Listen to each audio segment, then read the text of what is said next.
Hello and welcome to the Evolving HubSpot Podcast by Huble Digital, a podcast where we explore the topics that matter the most in the world of HubSpot. I'm Matthew Creswick, and in this episode, I'm delighted to be joined by Rowan Reid, Chief Information and Technology Officer here at Huble Digital. Rowan, welcome to the Evolving HubSpot Podcast. Thank you very much, Matt. Yeah, I'm really happy to be here and excited to chat to you today. Thank you kindly. Well, Rowan, to kick things off, I guess maybe you could start by giving us a little bit of a background on Rowan Reid, maybe what your role is at Huble, what keeps you busy day to day, what keeps you up at night, and maybe kind of a little bit about your journey as to where you got to now. Sure, yeah, will do. I guess my background, I'm a techie. I've got a techie background. I studied computer science back in the day, graduated back in the early 2000s, and out of varsity got a job as a web developer. And after having that job for about 9 months or so, decided that I wanted to start my own business. So I ended up starting my own business back in 2004, doing web development and software development, application development. And back in those days, HubSpot wasn't even around yet, so I hadn't come across HubSpot yet. But doing a lot of app dev and web dev, and ran that business for quite a number of years until we were acquired by, back in 2018, Impul, South African-based HubSpot agency, which then, as we know, merged with B2B Marketing Lab to form Huble. And so that's I sort of have stayed in the same seat and job for since 2004, I guess, and through several mergers and acquisitions have arrived where I am today. And at Huble, I wear a bunch of hats as our Chief Information and Technology Officer. I, on the one hand, look after our own internal IT information and information security programs and initiatives, and our data privacy and all that good stuff. And sort of with my technology hat on, I look after our technology solutions for our customers and work very closely with our software engineering teams who work on websites on the HubSpot CMS, as well as our integrations team who work on integrations, embedding HubSpot into our customers' ecosystem of software, and implementing customizations in and around HubSpot. And yeah, so that's really where I sit. Awesome, good stuff. And I've spent the majority of my day on calls with some of our colleagues in Cape Town, and I believe you're just going into your extremely hot season or time of year as I sit here in the absolute pouring rain in London. So how are you coping with the transition into 30 degrees heat at the moment? Well, I'm absolutely loving it. In my home office here in our flat, it's quite an old building with sort of thick walls, and I don't get direct sunlight, at least in the afternoon here. So I'm kind of sheltered from the heat where I am. So it's quite cool in here where I am. So I can wear a sweater and not be too bad. But it's nice and cooling. But I can take sort of a few steps, 10 meters that way, and I'll be on our balcony in rich, beautiful sun. And we've kind of bought a couple of new pieces of furniture to put onto our balcony to enjoy the summer sun this year. So yeah, I can't say I'm not enjoying it and looking forward to the deep summer which we'll have over the end of the year. I think maybe your flat is the one place in that heat I might be able to be comfortable and not overheat for sure. Yeah. So Rowan, today we're going to be covering CRM customization. Is the kind of the topic we're going to be focusing on today. Now, obviously, you've just kind of highlighted how your background has been in kind of website development. The big focus on things like integrations. In your role with Huble at the moment, focusing on things like IT, data management. Heading up our kind of front end and back end development team. If we have a think about kind of history of CRM, kind of narratives on usage of CRM, how customizable they should be. Every company has a different process. Every company has their unique requirements.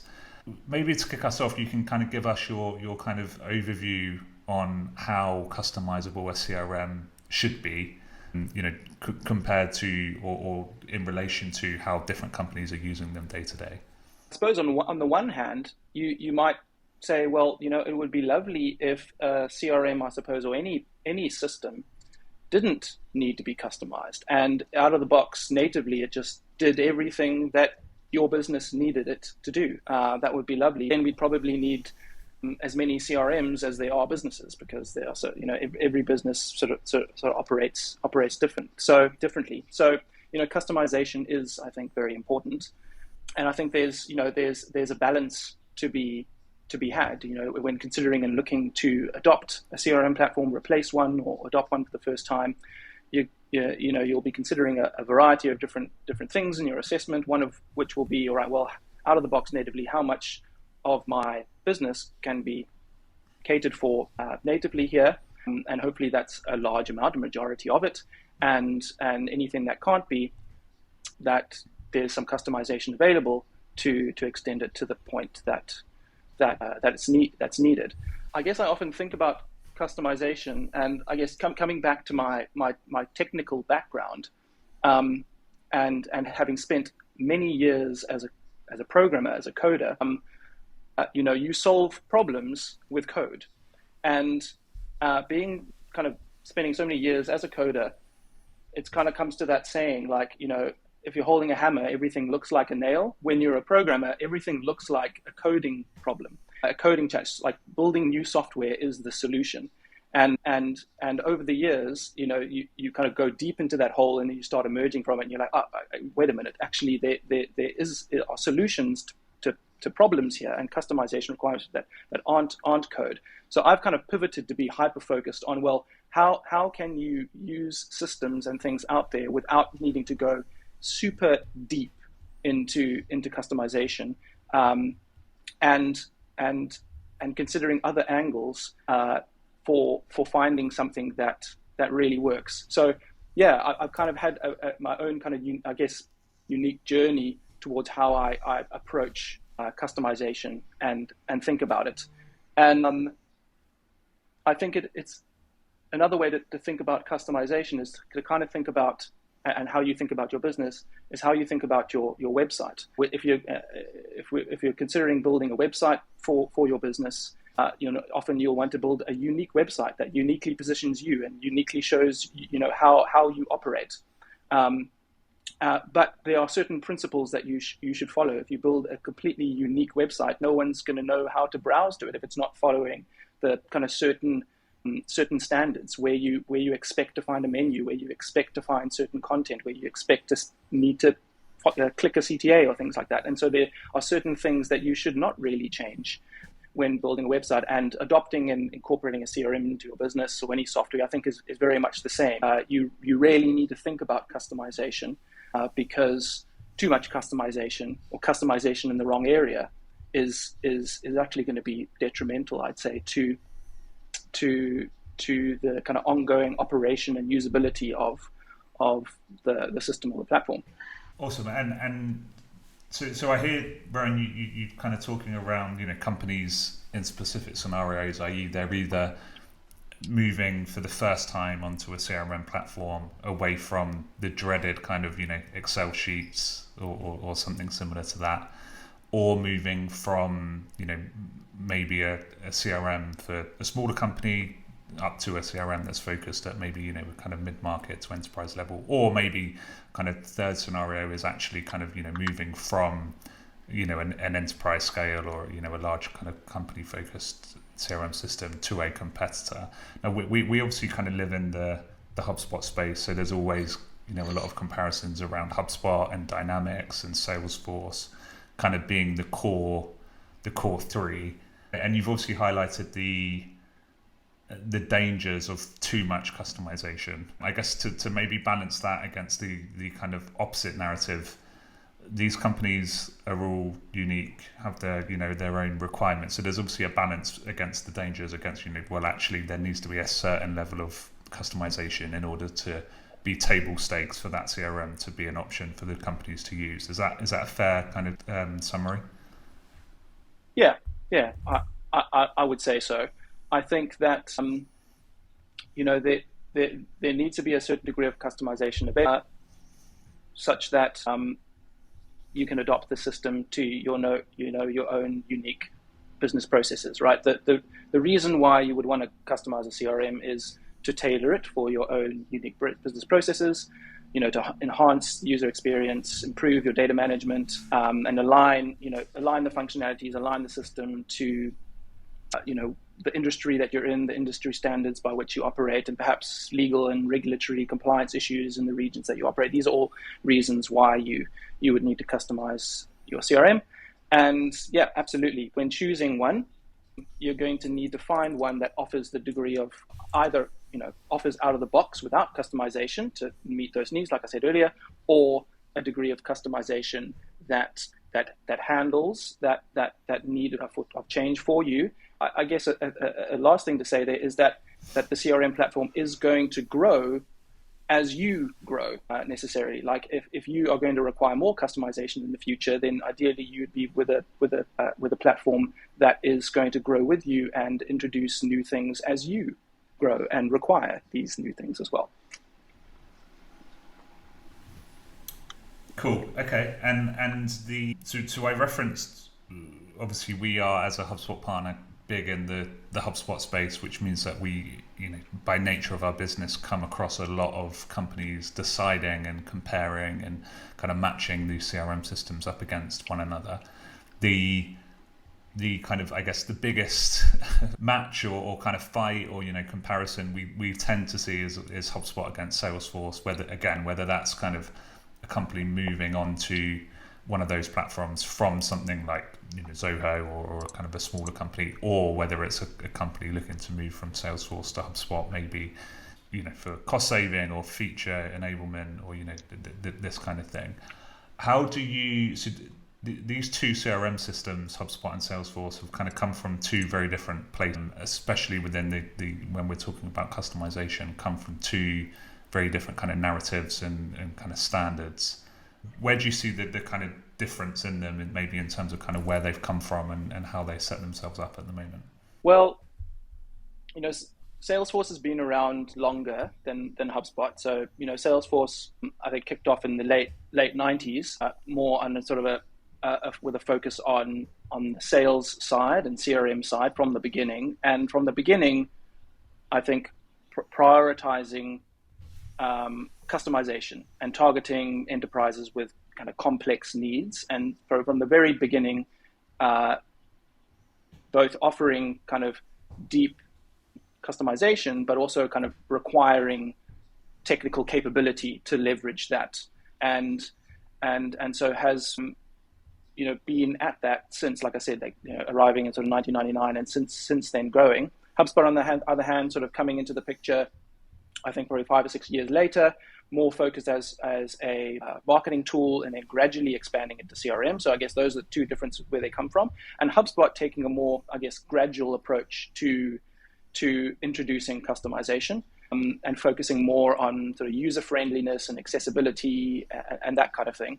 And so with, I guess, those two different approaches, from with Salesforce being customizable straight out the block and having that as a focus, that means that I think the experience, the sentiment, and the reputation in the marketplace will be Salesforce is more customizable than HubSpot for years, because it was a focus, and for a long time it has been. I think a key moment or comparison in terms of feature set, in terms of customizability, is something like custom objects. Custom objects were, I think, have been part of the core Salesforce feature set from very near the beginning, probably before HubSpot was even around. Custom objects were in in Salesforce, whereas custom objects were introduced in HubSpot in 2020, sort of decade and a half after the software was released.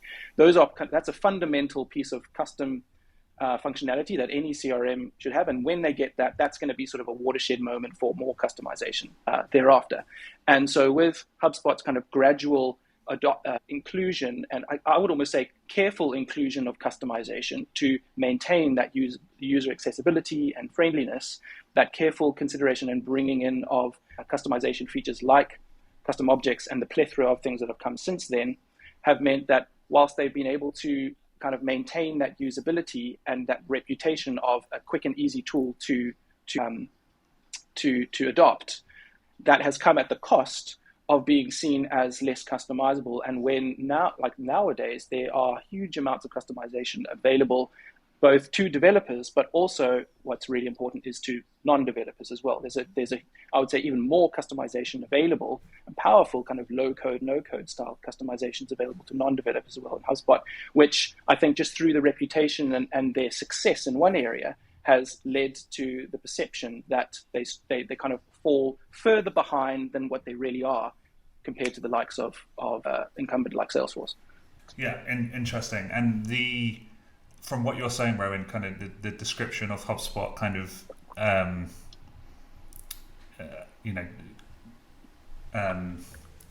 going against itself in a way where, they've done so well being a piece of software that is kind of reliable, you know what you're going to get, it's easy to use, has kind of brought this narrative that you can't customize it. If it doesn't fit with your business process, then you can't use it. And I think you've obviously highlighted there that perhaps over the last maybe 2-3 years, especially, since kind of 2020, there's been a shift and kind of a gradual, constant, frequency to kind of updates, new releases, new features, new adaptations to the tool to make it much more customizable. Perhaps you could kind of, appreciate you're a very technical mind. Perhaps, as kind of layman terms as we can for kind of end users, if anyone's kind of wondering, okay, well, what can you therefore do within HubSpot from a customization point of view that people might not be aware of? Maybe you could give us kind of a couple of examples of things that you can do.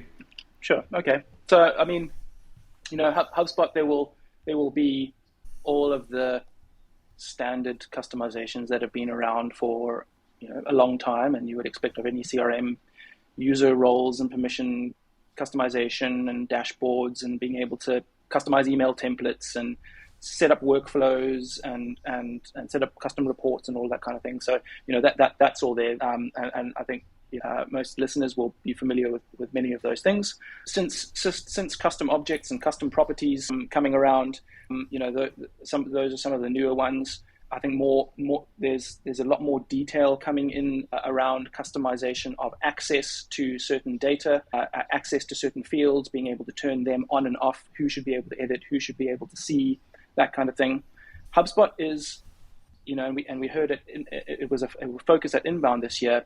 They are sort of bundling in and packaging all of the customization within the platform, especially this advanced and perhaps lesser known customization, into what they're calling their smart CRM, being able to adjust and customize the CRM to your business's particular needs. And so the kinds of things that I think some of the techie folks will know more about, but some of the non-techie folks might not be so familiar with the real power that they offer, is programmatic automation. So that's really writing custom code into your workflows. HubSpot has a powerful workflow automation engine that's been around for a long time and is highly customizable, and has for a while now enabled developers to write code and embed that into workflows. What's nice about it is that it's written in Node, which is a really popular JavaScript library and language. So developers from other platforms and even outside of the CRM space can come in and get started. And that allows developers to do really fantastic things. So whether that is connecting to third-party APIs or manipulating data inside HubSpot and storing it somewhere else or anything like that. So huge amount of power with programmatic automation, custom-coded workflows.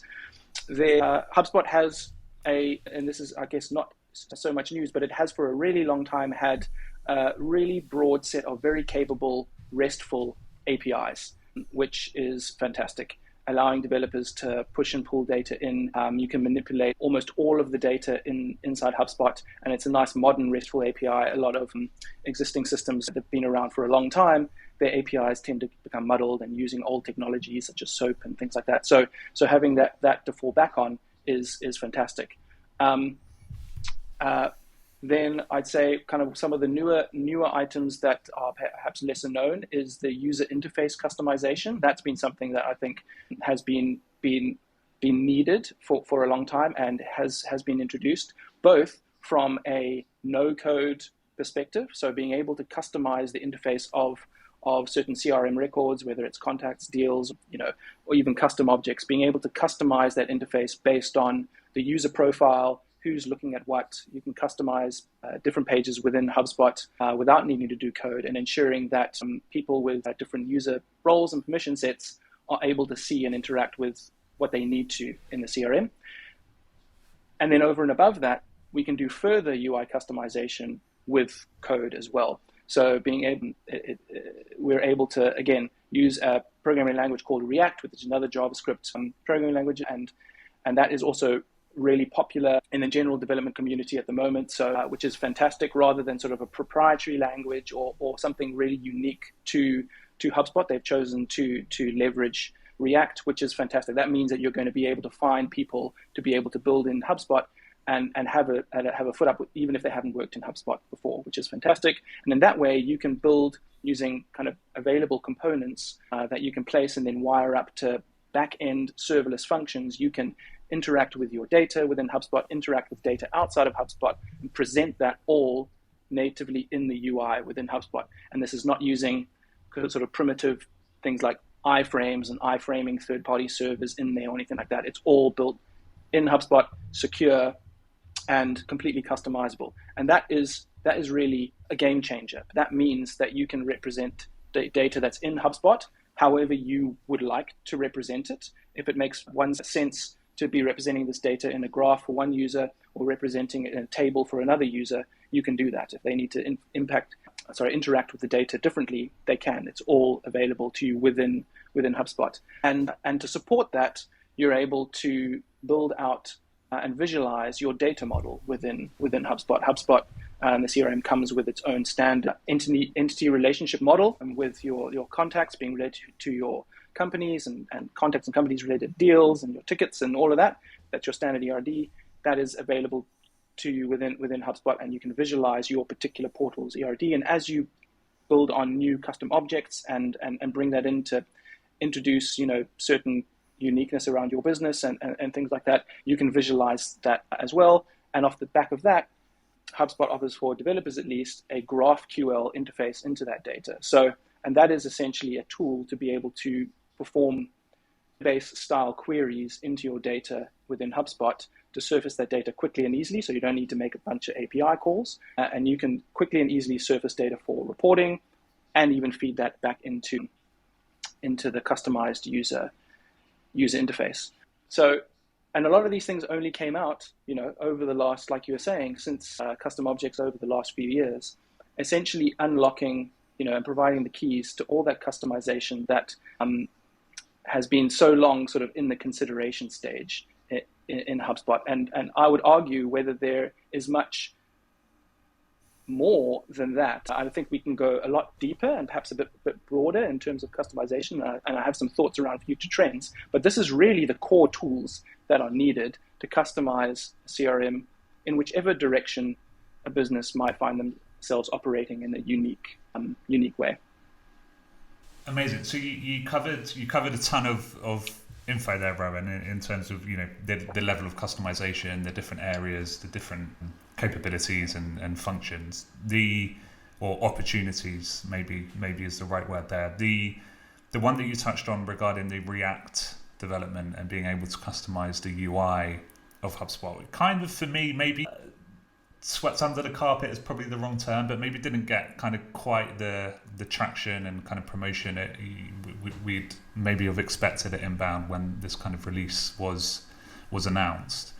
Now, as I kind of understand, from speaking with yourselves, from speaking with Jeffrey from Huble, where we did a podcast specifically on this a few weeks back, the ability for you to is endless in terms of what you want to do now using the kind of customizable UI. And maybe for our listeners, what we're talking about here is the idea that everyone knows, or anyone who's been a HubSpot user before knows the standard view of whether it's a contact, whether it's a company, whether it's a deal.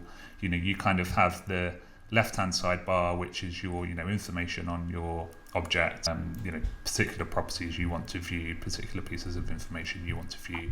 On the right-hand side, you have your kind of associations and other pieces of content. So is a contact linked to a deal? Is a contact linked to a company? Is there kind of other external tools pulling in? Are they in workflows? This kind of information. And then within that kind of central pane, you have your, what I've always described as your kind of Facebook feed. This person has opened this email, they've been sent this sales email, ultimately the kind of timeline view on this contact or this company and their history within your CRM system and the different touch points. Now, the possibilities kind of going further than that, maybe you can kind of elaborate for us. As I understand, the possibilities are wide, but in my mind, kind of things that come to mind are things like you being able to pull in data from an external platform and actually view that within a graph or within that kind of central pane in HubSpot, which has never been done before. I know you've spoken before about kind of security enhancements to the tool that you can now do. So maybe you can tell us kind of maybe a couple of go-to examples where you see this kind of React UI being used kind of across the next couple of years as more and more companies are aware of it and kind of want to build upon that UI in HubSpot.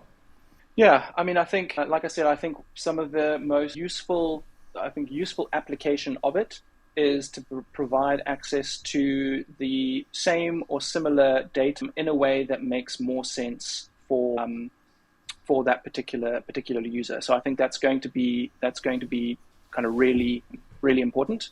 As an example, you might have, and so I'll maybe lean on sort of our information security and that kind of thing. So we might have a particular user, a data privacy administrator who's responsible for responding to data subject requests under GDPR. So somebody's looking to have their data deleted or have their data shared or expunged, or they want to download it or whatever. We might have particular reports and perhaps particular views of their contact within our CRM, and have a view that says, all right, well, this contact has data in all of these systems, as an example. And so to be able to comply with their request, I have a quick view and am able to initiate sort of tasks or something to ensure that this happens and be able to respond to that pretty quickly. That's a very different kind of view and expectation that a sales rep might have, or a service desk agent might have. So I think that having that, like I said, having that different view of the same data that we've got in there is going to be incredibly important. I think it's also going to be, and I think you like you said as well, a window into data that is not necessarily in HubSpot, and bringing it in from third-party systems. Until now, the ability to do that in HubSpot has been through iframes, right? So you could create a custom coded card on the right-hand side, and you could sort of you could surface some link from a third-party API in there. But if you really wanted to create like an interface for users to interact with and input new data, it would have to be done via an iframe, and that's just kind of technically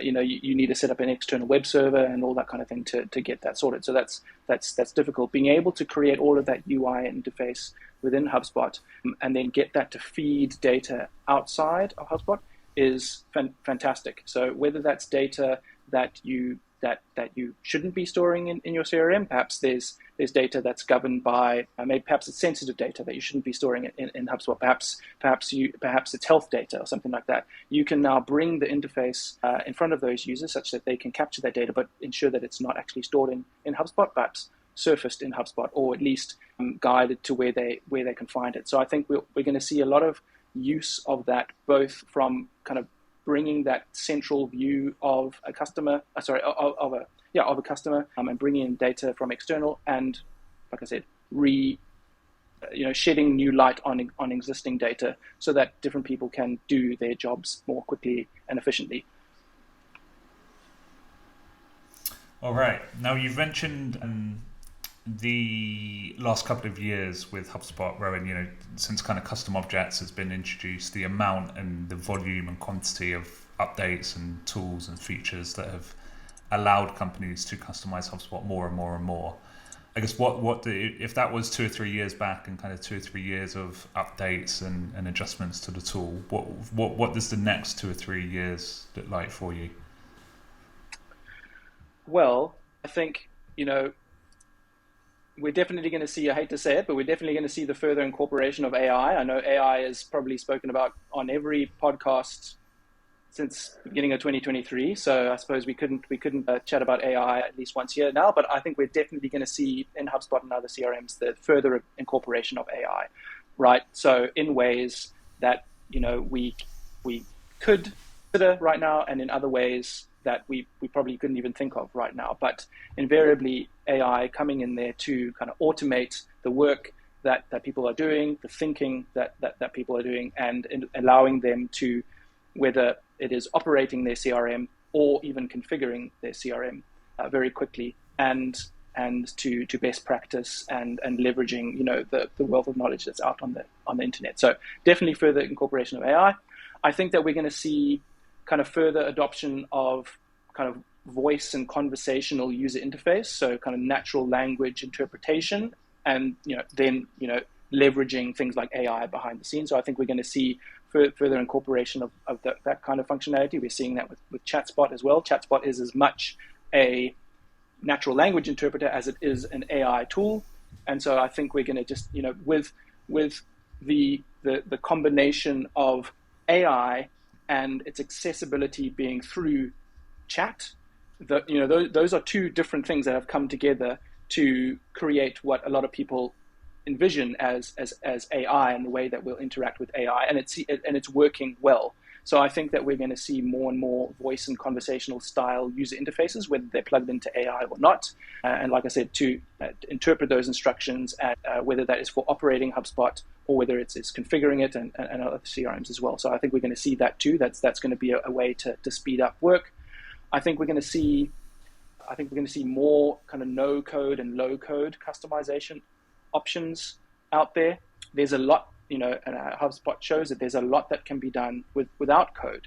And we're actually often finding, not just in the CRM space, but I'd say in other SaaS spaces, I've been seeing it quite a lot in the iPaaS space, the integration platform as a service, these platforms that are out there to provide either point-to-point integration data flows or being a data foundation for a business. I'm seeing a lot of those moving, if they were traditionally kind of code-heavy platforms, moving very low code and no code to equip more than just developers to implement quite high, like complex data flows and customization. So I think we're going to see that trend continuing as well. I think that data security and privacy is going to be a big thing. We are seeing more and more requirements, in all the different regions that we operate. There are different local legislations. Europe, there's the EU GDPR, UK GDPR.